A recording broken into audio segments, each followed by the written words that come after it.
The King Charles pasó un breve periodo de tiempo en el hospital, experimentando temperaturas de su tratamiento contra el cáncer. Apenas unos minutos antes, toda Gran Bretaña contuvo el aliento cuando el príncipe William apareció inesperadamente y confirmó una noticia estremecedora sobre el estado de salud del rey Carlos. Nadie podía creer lo que acababa de decir. Desde su mirada temblorosa hasta su voz entrecortada, todo revelaba una verdad que sacudía a toda la familia real. ¿Qué está sucediendo realmente con el rey Carlos? ¿Y por qué William eligió precisamente este momento para darlo a conocer? En una declaración cuidadosamente preparada, donde cada palabra parecía sopesada con preocupación y lealtad, confirmaron lo que la familia real británica había temido en silencio durante semanas. La prolongada lucha por la salud del rey Carlos, una figura que siempre ha representado constancia y sentido del deber, había llegado a un punto de inflexión amargo. Cuando las cámaras destellaron simultáneamente y los reporteros gritaban su nombre en medio del caos, todo el país pareció contener la respiración. Un silencio cayó sobre todo, pesado y solemne. Lo que sucedió después no fue solo una noticia, sino un momento de la historia. Un instante que los británicos recordarían para siempre como una mañana fatídica y triste. Antes de que uno se adentrara en la importancia de esta noticia para el futuro de la monarquía, muchos aún no se habían percatado de que esta declaración era mucho más que un mero comunicado del palacio. Era como una silenciosa sacudida que hacía temblar los cimientos de la monarquía centenaria. Por primera vez, no fue Carlos, sino William, el heredero al trono, quien ordenó la publicación de la carta. Un paso audaz, un signo silencioso de cambio. Su voz durante el anuncio transmitía el tono serio de un hijo y la tranquila autoridad de un líder que lleva la carga de la responsabilidad sobre sus hombros. Este es un momento difícil. Estamos unidos como familia y como nación. Le pido a toda la gente del país que rece por su majestad el rey. Estas palabras resonaron como un largo tañido de campana en el frío aire matutino y tocaron los corazones de millones. Apenas unos minutos después, velas comenzaron a aparecer frente al palacio de Buckingham. Cada pequeña luz parpadeaba en la oscuridad como el aliento de una fe frágil. La gente se reunió en silencio. Extraños se abrazaban. Los ojos estaban enrojecidos y una silenciosa compasión se extendió. Las cadenas de televisión interrumpieron su programación de entretenimiento y en su lugar mostraron estudios en colores apagados, donde los comentaristas intentaban mantener la calma mientras leían las líneas oficiales. Oradores experimentados, que por lo demás parecían inquebrantables, tuvieron que detenerse y respirar profundamente antes de continuar. Gran Bretaña entró en un momento que había temido durante décadas. De todo el mundo llegaron sinceros deseos de recuperación de jefes de Estado. Celebridades compartieron imágenes y palabras de compasión, y las redes sociales se llenaron de mensajes llenos de amor, preocupación y una tristeza que apenas podía expresarse con palabras. Todos entendían que esto no se trataba solo de la enfermedad de un rey. Era un símbolo de una era que temblaba en el umbral del cambio. Detrás de los muros fastuosos, el poder se desplazaba silenciosamente, pero perceptiblemente. Y la tormenta emocional en el público solo reflejaba una parte de lo que sucedía en los pasillos privados de las residencias reales. Mientras el mundo se quedaba mirando los titulares sensacionalistas, algo más profundo y decisivo se estaba desarrollando a la sombra de la corona. No era solo una historia sobre salud. Tocaba el legado, el poder y el futuro de una dinastía que se balanceaba sobre una cuerda floja entre el pasado y el presente. Para entender cómo Inglaterra había llegado a este punto de inflexión, hay que regresar a aquella noche silenciosa cuando todo comenzó a cambiar, a los viejos muros del castillo de Balmoral. Era tarde en la noche, cuando la mayoría de la gente dormía plácidamente. Un lugar que antes representaba tranquilidad, de repente se convirtió en el epicentro de una crisis sin precedentes. Una llamada de telegrama cifrada con códigos reales fue enviada directamente a Londres, y en un instante se activó todo el protocolo de emergencia. Los médicos fueron alertados. Se abrieron pasadizos secretos. Las fuerzas de seguridad aseguraron cada puerta. En las frías salas de piedra del castillo, algo le había sucedido al rey Carlos. Algo tan grave que los antiguos rituales de emergencia, que solo se aplican en situaciones estrictamente secretas, entraron en vigor de inmediato. Cuando el reloj justo dio la medianoche, sonó la segunda llamada, que rompió el silencio. Un repentino y fuerte ataque de enfermedad obligó al médico personal del rey, que normalmente residía en Londres, a volar inmediatamente en helicóptero a Escocia. En cuestión de minutos, la propiedad, por lo demás tan pacífica, se convirtió en un centro de crisis. La luz emanaba de ventanas que rara vez se iluminaban a esas horas e irradiaba inusualmente brillante. Las líneas de comunicación encriptadas zumbaron silenciosa y urgentemente, se intercambiaron palabras. El aire estaba pesado, lleno de algo sagrado, chic e inquietante. La princesa Ana fue la primera de la familia en ser informada. Los testigos informaron que ella no entró en pánico, sino que se quedó en silencio y actuó de inmediato con absoluta concentración. La siguiente llamada fue al príncipe William. Su voz fue descrita como inusualmente tranquila, pero llevaba el peso de una preocupación que apenas podía ocultarse. Mientras tanto, la reina Camila no estaba disponible en las primeras horas. Ninguna señal de respuesta. Los asistentes corrían de un lado a otro, tratando desesperadamente de establecer una conexión.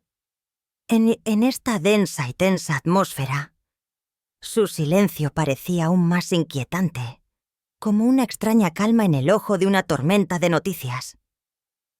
Dentro de Balmoral se activó el protocolo nocturno, una serie de procedimientos de emergencia que solo se utilizan en momentos constitucionales. Había descansado desde los últimos días de la reina Isabel II y ahora parecía que la historia se repetía. Todos en el castillo sintieron la gravedad del momento, como si incluso los antiguos muros estuvieran suspirando. Desde la distancia, retumbaba el golpeteo de las hélices de los helicópteros, una señal de la llegada de equipos médicos especiales. Los médicos fueron conducidos a través de pasadizos secretos al apartamento privado del rey. Al mismo tiempo, asistentes de alto rango celebraron una reunión de crisis en la que se repasó cada paso del plan de emergencia para garantizar la continuidad de la corona.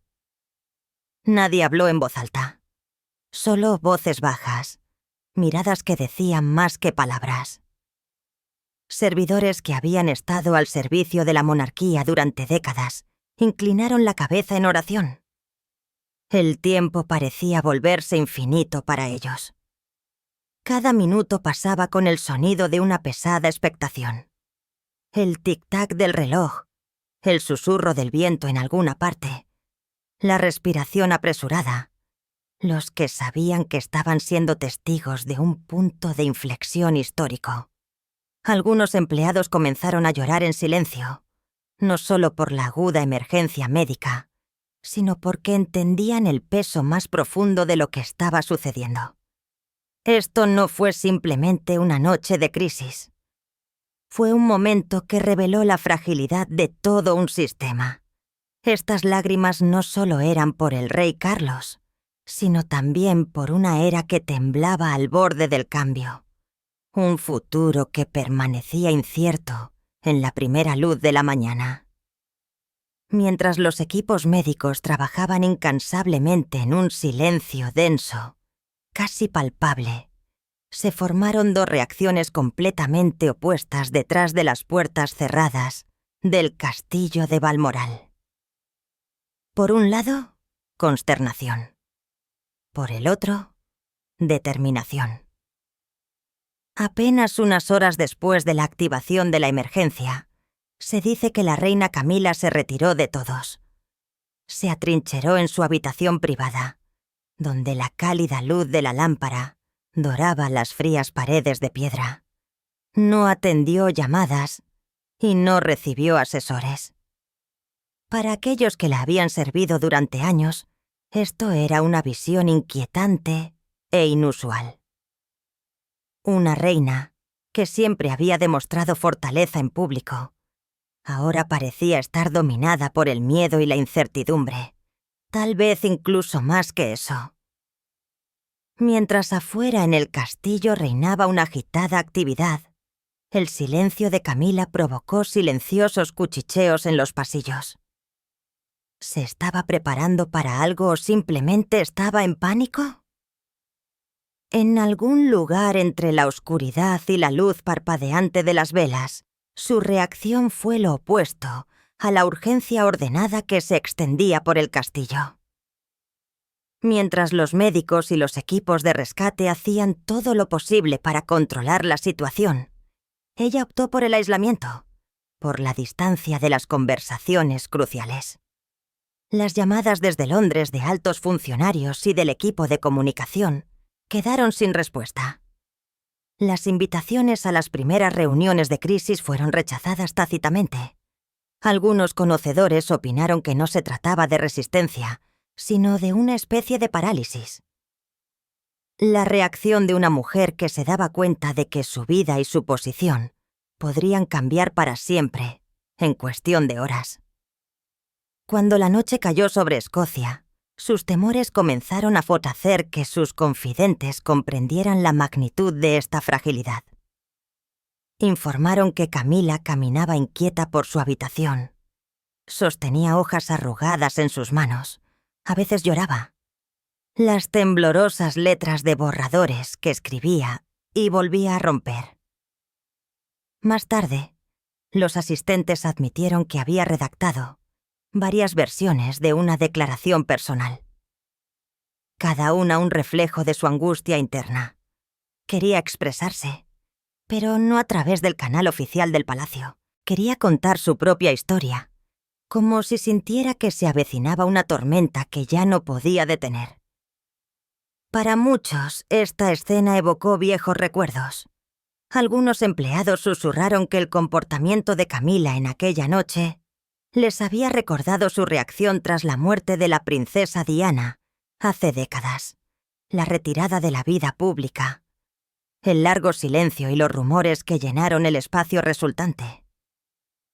Los paralelismos habían sido inquietantes, como si la historia se repitiera de forma cruel. Pero esta vez había aún más en juego. Detrás de las lágrimas y el silencio se encontraba el miedo a perderlo todo. Al marido, al trono y a la posición por la que había luchado tantos años contra la desconfianza del público. La ausencia de Camila en reuniones importantes se convirtió rápidamente en tema de conversación. Algunos en el equipo de William vieron en ello una señal de debilidad. Otros sospecharon una estrategia de retirada calculada. Cualquiera que fuera la interpretación correcta, profundizó aún más la brecha existente entre los dos centros de poder, la oficina de la reina por un lado y el círculo de asesores leales del príncipe de Gales por el otro. En los días siguientes, esta brecha ya no debía seguir siendo una diferencia silenciosa, sino que se convertiría en una línea de fractura visible. Los rumores susurraban por los pasillos de Balmoral sobre el estado de ánimo de Camila, sobre si estaba a la altura de la situación o si intentaba evitarla. Para William, Anna y los asesores de alto rango, el contraste se hizo cada vez más evidente. Unos actuaban, la otra se retiraba. Y precisamente en este silencio entre los dos extremos, el poder comenzó a desplazarse. Mientras Camila luchaba en su espacio cerrado, William asumió un nuevo papel.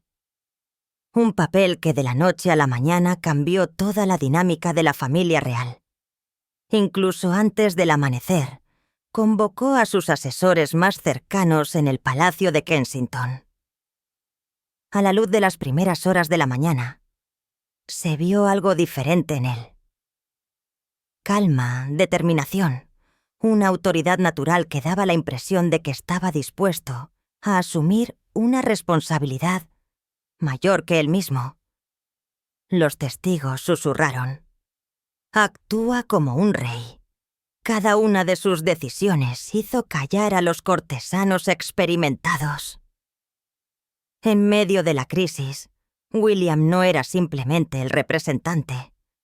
Se convirtió en el creador de la narración, en el director de orquesta y en la voz de la nación. En la incertidumbre general, se erigió como el centro de la estabilidad. Con mano firme, asumió la dirección del equipo de comunicación de crisis del palacio, de una manera que sorprendió a muchos.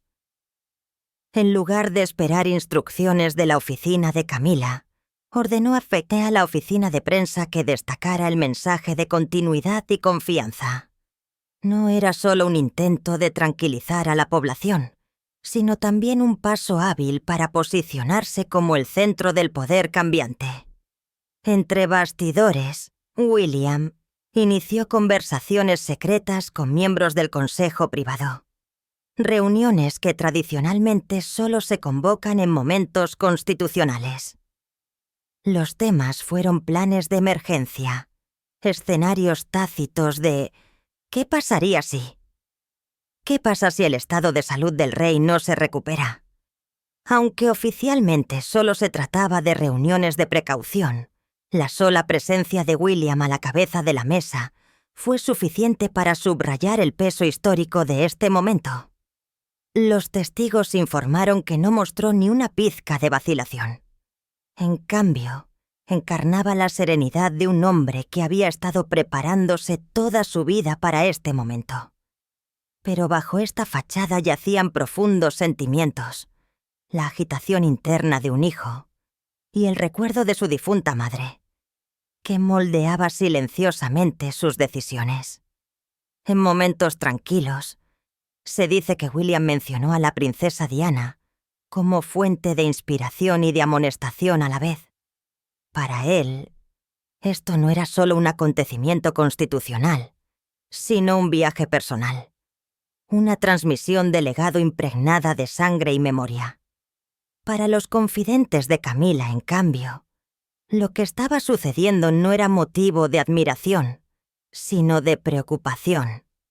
Susurraron que las rápidas acciones de William habían ensombrecido su papel y que el equilibrio de poder se inclinaba a su favor. Durante años, la monarquía británica había mantenido un frágil equilibrio, una fina danza entre ritual, autoridad y emoción. Pero en aquella noche, la danza perdió el ritmo. El manejo soberano de la crisis por parte de William y la retirada de Camila marcaron un cambio silencioso, pero profundo. A partir de ese momento, ya no era solo el heredero al trono, sino el símbolo viviente de la estabilidad en medio de la tormenta. Los testigos dijeron que William irradiaba una calma inquietante. Una calma que irritaba a algunos, pero que otros percibían como una nueva confianza. Era como si William se hubiera preparado para este papel durante toda su vida y aquel momento, aquel fatídico instante que el destino parecía haber predestinado en silencio, había llegado ahora. Ni rastro de pánico, ni resto de duda. Solo pasos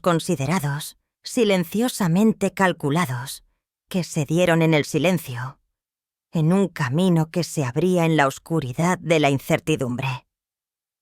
En la tenue luz del Palacio de Kensington, su rostro reflejaba una extraña calma, la determinación de un líder y la soledad de un hijo que estaba a punto de perder a su padre. Cada uno de sus movimientos parecía guiado por una fuerza invisible, la conciencia profundamente arraigada de la responsabilidad que durante años había ardido silenciosamente en su corazón. Pero mientras William planeaba cada paso de la crisis, el rey Carlos se enfrentaba a una noche diferente en otro lugar. Una noche que era más larga que cualquier otra antes. Un silencioso juicio de medianoche al que nadie asistía, en el que la corona misma se desvanecía ante el cansancio de un hombre. En las densas sombras de los corredores de Balmoral, se dice que el rey convocó a dos de sus más confiables, la princesa Ana y el devoto asistente, que lo había seguido a través de cada tormenta durante décadas. La puerta del estudio se cerró y a la tenue luz, la verdad se reveló en toda su gravedad. Las palabras de los médicos, tranquilas y objetivas, llevaban, sin embargo, la fría punzada de un reconocimiento. El tiempo, aquel silencioso enemigo, había llegado. No fue una reunión oficial de crisis, sino una silenciosa confesión. Carlos habló con la voz ronca de un hombre que había llevado el peso de la corona durante demasiado tiempo. Una voz llena de arrepentimiento, dolor y un legado inconcluso. No habló como rey, sino como un hombre que miraba hacia atrás a su vida, a años en los que el poder y la soledad estaban entrelazados inseparablemente. Habló de decisiones que había pospuesto, de oportunidades perdidas de reconciliación y de errores que solo existían en los recuerdos. El asistente, en silencio a su lado, se dio cuenta de que no solo estaba presenciando la debilidad de un monarca, sino el raro momento en que la humanidad triunfaba sobre el trono. La voz de Carlos se volvió más lenta, más pesada y finalmente atravesada por un temor que apenas se atrevía a pronunciar. Confesó que no le preocupaba la muerte, sino lo que vendría después, si ya no podía sostener las riendas. Esta preocupación llevaba el rostro de Camila, la mujer que había protegido durante todos esos años. Y, sin embargo, ahora sabía lo frágil que era esta protección. Entendía demasiado bien que un palacio vive de la lealtad y que esta lealtad puede desmoronarse en una sola noche. Si su fuerza disminuía, la influencia de Camila se pondría a prueba y todo lo que ella había construido laboriosamente podría tambalearse. En esta hora, Carlos reveló algo que dejó petrificados a Ana y a su asistente. Su voz se volvió firme, casi solemne, cuando habló de una carta, un documento que había redactado muchos años antes, tras la muerte de Diana. La carta estaba cuidadosamente sellada y guardada en lo profundo del archivo del Consejo Privado, destinada únicamente a circunstancias excepcionales. La llamó un legado personal, expresión de sus silenciosos deseos para el futuro de la monarquía, en caso de que alguna vez perdiera la capacidad de gobernar. No era un manifiesto político, sino una carta del corazón, escrita en los días más oscuros de la familia real, cuando el duelo y la soledad rodeaban la vida de un hombre que llevaba el peso de un imperio sobre sus hombros. Ana, que ya había vivido tantas crisis, no pudo ocultar sus emociones. Salió de la fría habitación con los ojos brillantes, como si el peso de la corona recayera ahora sobre sus propios hombros. El asistente se quedó, en silencio, y tomó la última orden. Si el estado del rey empeoraba, la carta debía sacarse inmediatamente a la luz. Nadie en esa pequeña habitación podía imaginar que precisamente esta instrucción sería el comienzo de una nueva tormenta, un huracán político en el corazón de la monarquía. La carta, olvidada durante décadas, una vez concebida solo como un mensaje privado, ahora se veía como una posible chispa que podía reorganizar la estructura de poder en el palacio. A lo largo de los años, los asesores habían hablado de ella en voz baja, llamándola el testamento silencioso de Carlos, un documento enigmático a la vez legado y confesión profundamente personal. Había surgido tras la muerte de Diana, cuando Gran Bretaña aún se hundía en el dolor, y Carlos era a la vez un padre en duelo y un futuro monarca bajo la atenta mirada del público.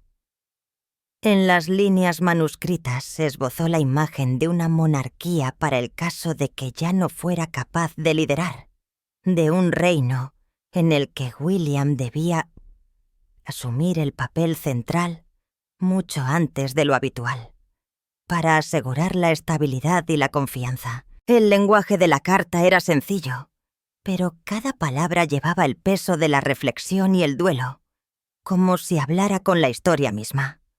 Y la historia escuchaba en silencio. Sin embargo, lo que realmente hizo estremecer la carta fue la forma en que mencionaba a Camila. En una decisión que confundió incluso a sus confidentes más cercanos, Carlos antepuso el bienestar de la corona a su vínculo personal. Escribió que, en caso de crisis, el liderazgo debía pasar rápidamente a William, para evitar cualquier duda en el público, incluso si eso significaba que la influencia de Camila se reduciría significativamente. Era más que una instrucción. Era el profundo autoconocimiento de un hombre que había estado entre dos mundos: amor y deber, humanidad y monarquía. Tal vez Carlos reconoció en la soledad de aquella noche que ni siquiera un rey puede dominar el tiempo y que, a veces, la redención solo consiste en prepararse para el día en que uno debe soltar.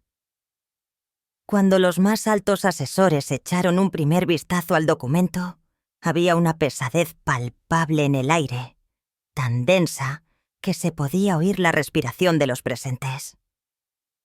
Algunos describieron el momento como una chispa en la oscuridad, otros como una puñalada en el corazón de la institución. El murmullo inicial pronto se convirtió en acaloradas discusiones llenas de miedo y confusión.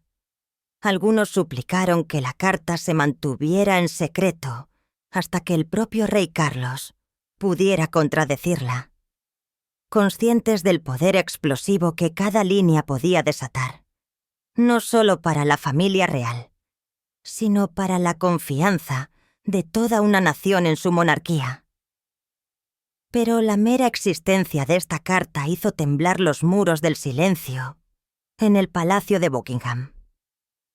En cuestión de horas, los primeros rumores se extendieron como una corriente invisible a través de los húmedos y fríos corredores y a través de llamadas telefónicas encriptadas.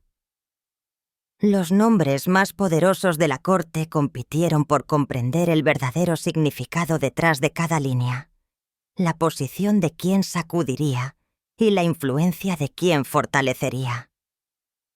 Susurros calculadores se deslizaron por los pasillos, como si uno quisiera convencerse a sí mismo. La tormenta aún estaba lejos, aunque hacía tiempo que se cernía sobre el palacio. El personal leal de William reaccionó con rapidez, silencio y precisión, como si se hubiera preparado para este mismo momento durante mucho tiempo. La carta, que una vez solo había circulado como un rumor en las últimas noches de la aristocracia, era de repente una realidad tangible. Su aparición no solo hizo estallar la frágil fachada de la calma, sino que también abrió un nuevo capítulo de aquellos conflictos que se habían reprimido durante años. En ese momento, la familia real se dividió no solo en pensamientos, sino también en lealtad. Cuando el contenido de la carta comenzó a circular en los círculos más íntimos, Se dice que la reina Camila perdió la compostura e irrumpió en una reunión de crisis, exigiendo una explicación inmediata. Su rostro estaba pálido, su mirada una mezcla de ira y dolor. William, por su parte, se mantuvo tranquilo, sereno, con la princesa Ana silenciosa, pero decidida a su lado. Las paredes retumbaban por la discusión, mientras los asistentes de alto rango intentaban desesperadamente detener la difusión de más información. En vano. Una vez desatado, este secreto ya no se podía capturar. Para Camila no fue un mero shock político. Fue la herida más profunda de su vida desde el día en que se había convertido en parte de la familia real. Después de todos los años en los que había superado las dudas y las miradas desconfiadas del público para asegurarse su lugar al lado del rey, ahora se enfrentaba a un documento que reducía su papel hasta la invisibilidad. Lo que se había construido con esfuerzo y lealtad parecía borrarse con unas pocas líneas manuscritas. Enfurecida, exigió a sus asesores que le explicaran por qué nunca había sabido de la existencia de la carta. Pero detrás de la ira se escondía el miedo, el temor de que todo lo que había logrado con esfuerzo pudiera desmoronarse en una sola noche. William, en cambio, irradiaba en medio de la tormenta una silenciosa autoridad que a la vez sacudía e impresionaba a su entorno. En las siguientes sesiones habló poco, pero cada palabra tenía peso. Ningún triunfo, ningún desafío. Ante la debilidad de Camila, solo la tranquila convicción de que el legado de su padre no era discutible.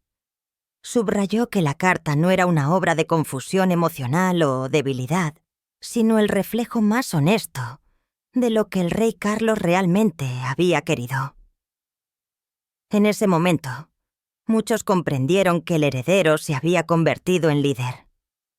La princesa Ana, que había sido testigo de aquella noche en que Carlos redactó el testamento, se convirtió en la voz del equilibrio. Por mucho que esperara reticencia, al final se pronunció abiertamente a favor de la postura de William y confirmó que, de hecho, había sido la voluntad del rey. Su apoyo silencioso pero firme hizo que incluso los leales más antiguos sintieran que el viento estaba cambiando. Un nuevo orden comenzó a tomar forma, lentamente, pero inevitablemente. A partir de ahí, las líneas en el palacio se trazaron más nítidamente que nunca. Por un lado, el campo de Camila, apoyado en estructuras antiguas y relaciones profundas. Por otro lado, el joven círculo de William, caracterizado por un espíritu de reforma y el apoyo de una nueva generación. Las reuniones se convirtieron en campos de batalla, los apretones de manos en gestos gélidos, las miradas en mensajes silenciosos. El palacio, símbolo de la unidad real, ahora latía en dos pulsos opuestos. Afuera, la prensa comenzó a oler el cambio. Pequeños detalles. ¿Quién se sentaba al lado de quién en las ceremonias? ¿Quién hablaba en las declaraciones oficiales? Se convirtieron en pistas que se interpretaban meticulosamente. Los comentaristas hablaron de un nuevo ambiente dentro de la monarquía y el público sintió, incluso sin palabras, que algo estaba llegando a su fin. Entonces, en medio de los rumores y las especulaciones, el propio rey Carlos se dirigió a la nación. Su imagen en la transmisión en vivo hizo que millones contuvieran la respiración. Delgado, de aspecto cansado, pero en cada sílaba, la actitud digna de un monarca que había dedicado su vida al deber. No eludió, no buscó justificación. Por primera vez, Carlos habló abiertamente sobre su estado de salud, sobre la silenciosa lucha que estaba librando. Sin insinuaciones, sin eufemismos, solo una simple y conmovedora verdad, que sus fuerzas estaban disminuyendo. Su voz tembló ligeramente, no por miedo, sino bajo el peso de una vida que llegaba a su fin. Dio las gracias al país, mostró su humildad ante el continuo apoyo de su pueblo y expresó su confianza en el futuro de la monarquía. Pero entre todas las palabras dignas había algo más. Una silenciosa despedida, suave e inexpresada. En un momento que conmovió a todo el país, Carlos recordó en voz baja a la princesa Diana. Nadie había esperado que en medio de las tensiones políticas y la especulación pública hablara de la mujer que no vivía desde hacía más de 20 años. Su voz se hizo más profunda, como si cada palabra de recuerdo pesara mucho en su lengua. Habló de su espíritu, fuerte, compasivo y lleno de humanidad, de su incansable servicio a las personas y del vínculo invisible que hasta hoy conecta a nuestra familia con su legado. Estas palabras fueron más que un homenaje. Conmovieron millones de corazones e hicieron que viejas heridas volvieran a sentirse. Luego se dirigió al príncipe William. En sus ojos había orgullo, mezclado con melancolía. No se pronunció ninguna palabra de abdicación. Y, sin embargo, todos entendieron. Por la forma en que destacó la fuerza, la lealtad y la capacidad de su hijo para unir tradición y futuro, Carlos entregó la llama que solo un rey puede transmitir. Silenciosamente, sin ceremonias, pero con el peso de la historia.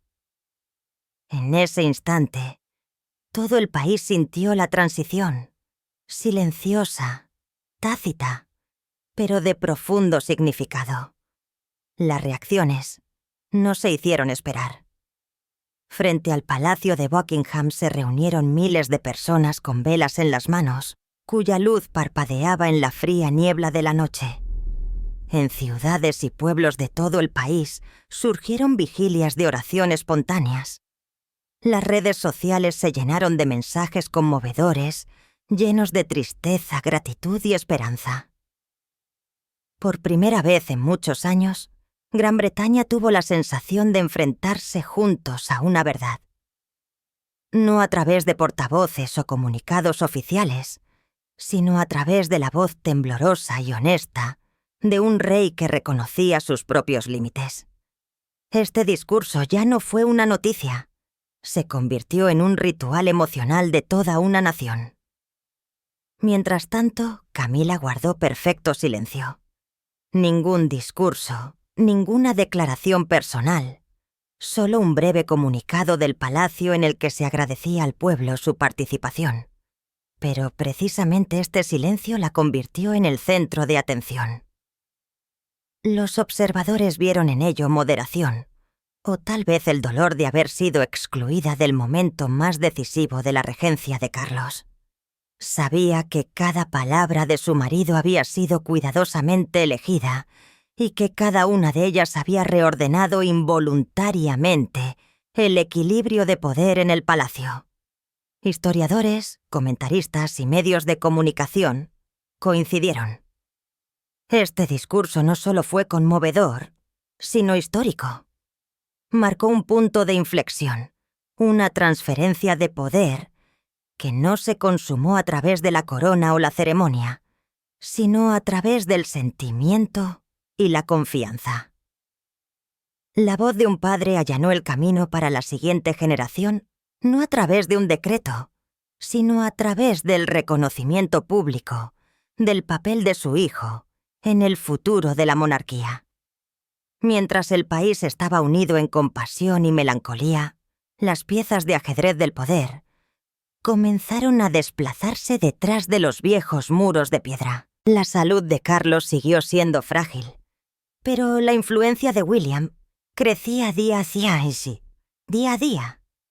El campo de Camila, por el contrario, consciente de la ola que se avecinaba, comenzó a realizar silenciosas contramedidas. Sus confidentes organizaron reuniones privadas, hablaron con cortesanos bien intencionados y deliberaron sobre estrategias para asegurar la posición de la reina, para el caso de que un cambio constitucional fuera necesario antes de lo esperado.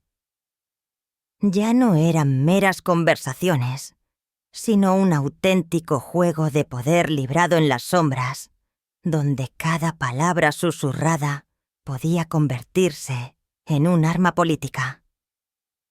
En medio de todo esto, la princesa Ana volvió a convertirse en el pilar moral de toda la familia. Manteniéndose fiel a su lealtad a su hermano, intentó mantener el equilibrio entre la compasión por Camila y la inquebrantable confianza en William. Detrás de su rostro tranquilo, llevaba una enorme carga. Hija que presenció el declive de su padre, hermana que debía preservar la paz familiar y representante de aquella estabilidad a la que se aferraba la monarquía. Todos los ojos estaban puestos en ella, la única que aún podía hacer que ambas partes escucharan. Afuera se extendió una atmósfera de incertidumbre. El Parlamento británico se reunió en sesiones secretas, mientras que asesores jurídicos y constitucionales elaboraron escenarios de emergencia, incluyendo la posibilidad de una transferencia anticipada del poder. Nadie quería decirlo, pero todos lo sabían. El país estaba en el umbral de una nueva era. Los grandes periódicos informaron con palabras cautelosas. Los expertos debatieron acaloradamente sobre el futuro de la corona. ¿Estamos viviendo las últimas horas de una dinastía?, tituló el Times. Cada gesto en el palacio, un apretón de manos, una mirada, un breve comentario, se analizó meticulosamente. Los medios internacionales acudieron en masa a Londres, mientras que, en segundo plano, corrían rumores sobre un decreto real secreto. Algunos afirmaban que aclararía definitivamente la cuestión de la sucesión. Otros creían que debía confirmar oficialmente el nuevo papel de William. Nadie sabía con certeza, pero todos coincidían en que algo grande estaba por venir. Y cuando el destino contó los últimos segundos, el aire en el palacio se volvió pesado, silencioso, casi reverente. Todos sabían que con la proclamación de este documento, la historia cambiaría irrevocablemente. Gran Bretaña estaba a punto de cruzar un nuevo umbral, hacia una era en la que la luz del futuro se mezclaba con las sombras de verdades no dichas. Antes de que esta evolución siga su curso, uno debe saber que lo que sucede a continuación no solo pondrá fin a un capítulo de una monarquía, podría redefinir el significado del poder real en el siglo moderno. Gracias por haber visto el vídeo. No olvide darle me gusta a la publicación y suscribirse al canal para no perderse el próximo capítulo. Allí, donde la verdad finalmente sale a la luz.